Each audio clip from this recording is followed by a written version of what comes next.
My daughter Elise said, "You're too cold to be around the baby."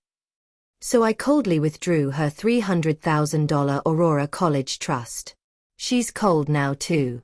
The sea wind off the Alaskan coast was sharp that evening, scattering the scent of salt and spruce through the air. I stepped out onto the back deck of our timber lodge, where lanterns glowed like captured moons, swaying against the pale twilight. Smooth driftwood lined the edges of the deck in concentric patterns. Crystals, threaded with copper wire, hung from the eaves, catching the fading sun and refracting it into brief bursts of color. Around me stood a ring of guests, faces serene, eyes wide. Influencers in padded parkas and soft wool robes, holding mugs of herbal tea, faces lit by battery candles and the faint hum of recorded chants.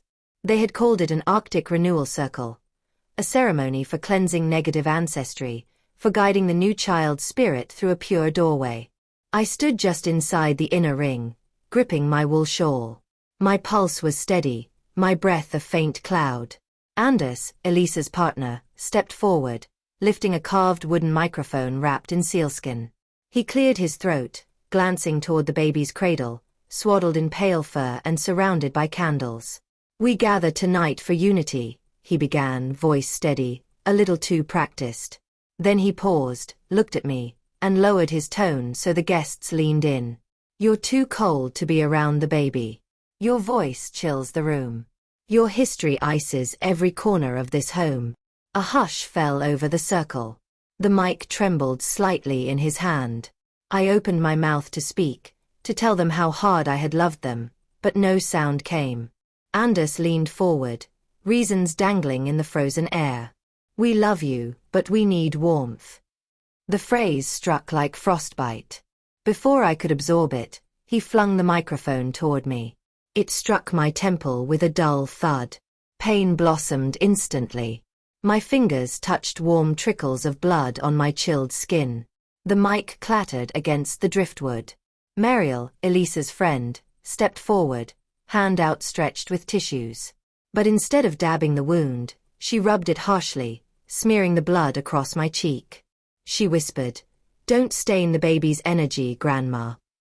Laughter rippled among the watchers. Blood dripped onto the hem of my dress. I stood still as the sound of the battery candles flickered, the fake flames tremoring. Everything slowed. A single drop slid down to my glove. That was the moment. Inside me, a quiet voice whispered, "Enough." I turned away from the circle, uncrossed the driftwood boundary, and walked past stunned faces. In my mind, a map of silent suffering unfolded. Years of being erased, ignored, my warnings called negativity disguised as concern. That mic hitting me, the blood was the final refusal to remain invisible. I found a seat behind a snow-dusted spruce, drew my phone, and spoke into it softly. "Harlan, activate the plan now." My lips pressed tight. The edges of the circle flickered with shadows. They would discover soon enough that blood isn't just pain, it's a warning. If this story already moves you, if it reminds you that silence remembers and that justice can bloom even from old scars, then stay a while. Subscribe to Grandma Untold True Stories for more tales of dignity, betrayal, and quiet revenge told by the women who live them. Because when a grandmother speaks, the world listens. There was a time when my hands knew the weight of hope in the shape of a child. I worked night shifts as a nurse at the small hospital in Kodiak for over 20 years. My badge dull, my shoes worn thin against concrete hallways. My name often mispronounced, but my touch unforgettable. My patients were mostly children from the fishing villages, underfed, underdressed, fighting pneumonia in rooms too small. I wiped their brows, changed IVs in the dark, whispered lullabies into tubes and monitors. Some made it, some didn't. But I stayed. I would return home after dawn, shoulders bent, hands aching from too many syringes and too little sleep. I'd pour cereal for Elise with trembling fingers, brush the hair from her eyes, and kiss her forehead before crawling into bed. I missed assemblies, soccer games, field trips. I was always on shift. Once in 3rd grade, Elise came home quiet. I asked how her science fair had gone. She shrugged and whispered, Everyone's mom came. Then lower. They asked me if mine was dead. I opened my mouth, closed it, and just reached for her lunchbox. That night, I cried over burnt cod I forgot in the oven. It tasted like guilt. Anders came into our lives years later, with his smooth hair and glacier blue eyes. When they moved in together, he said, "Your mom's house smells like bleach and old clocks." I laughed politely, but something in his tone stayed. Once, I overheard him tell a friend on speakerphone, "Her place smells like the 70s. It's hard to breathe there." They laughed. I had a small cedar box in my room, a keepsake from my teenage years. Inside was a piece I composed at 18, a lullaby called Sky Without Shore. I had written it for my future children back when I still believed tenderness could be recorded and replayed. Elise found the sheet music when she was in high school, read a few bars, and tossed it in the trash. I found it hours later, stained with coffee and milk. When I asked her why, she said, "It's outdated. Doesn't match my vibe." I didn't argue.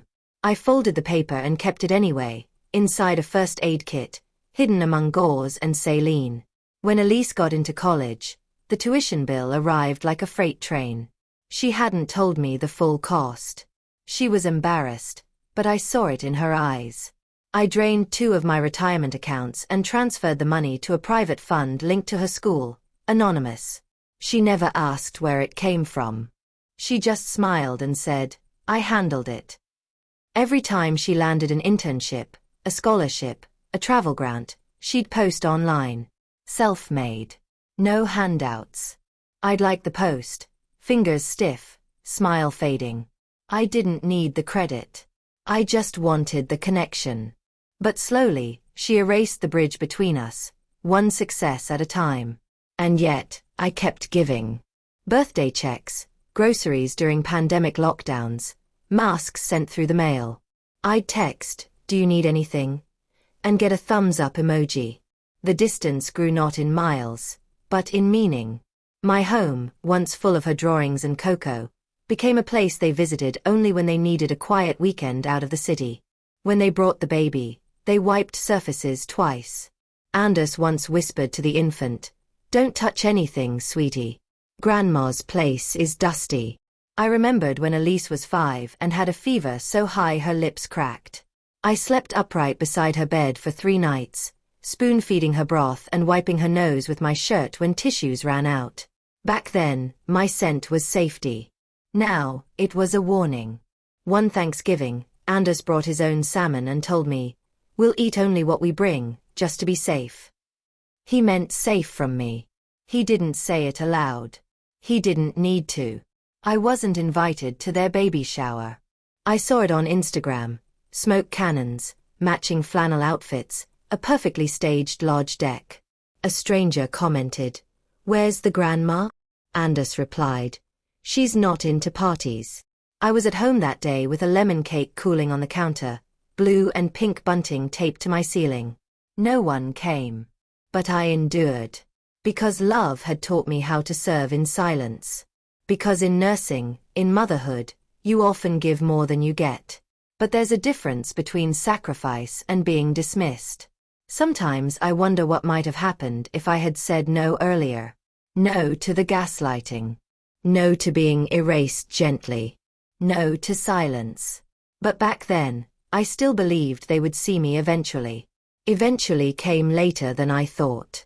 And when that microphone struck my temple, the blunt wood of Anders' indifference drawing blood from my skin, I knew the past couldn't be rewritten.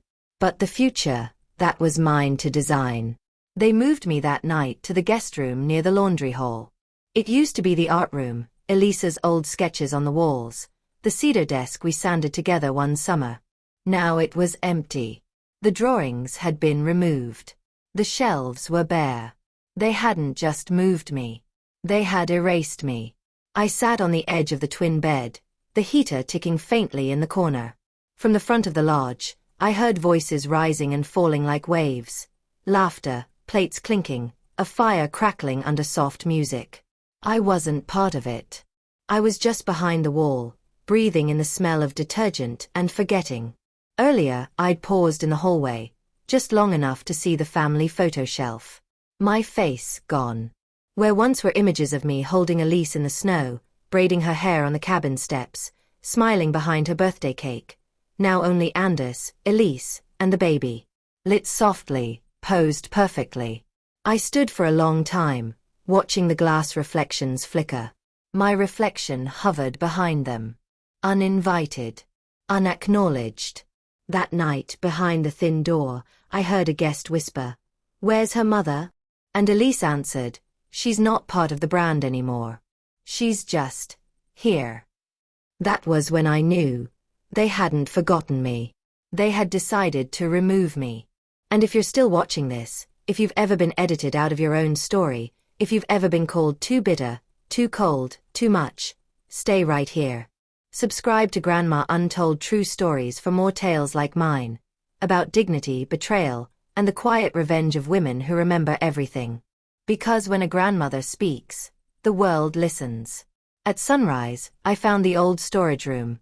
Frosted window, wooden boxes stacked like tombstones. I turned on the single bulb. Inside one box. My journals. My shawl. The lullaby I wrote at 18, Sky Without Shore. I played it on my old recorder, just to remember.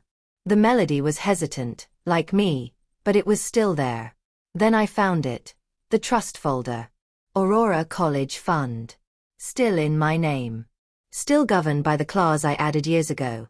If moral breach occurred, humiliation, abandonment, emotional severance, the fund would revert. Elise never read it. She just assumed. Beside it, I placed the USB. A clip of the mic striking my face. The blood. Their laughter. Elise's post, "Sometimes mothers have to be removed for peace." I sent it all to Harlan, my lawyer of 30 years. One reply, "It's time." By mid-morning, Elise's phone exploded with alerts. Fund access revoked. Her next tuition withdrawal declined. The Aurora Fund. Sealed.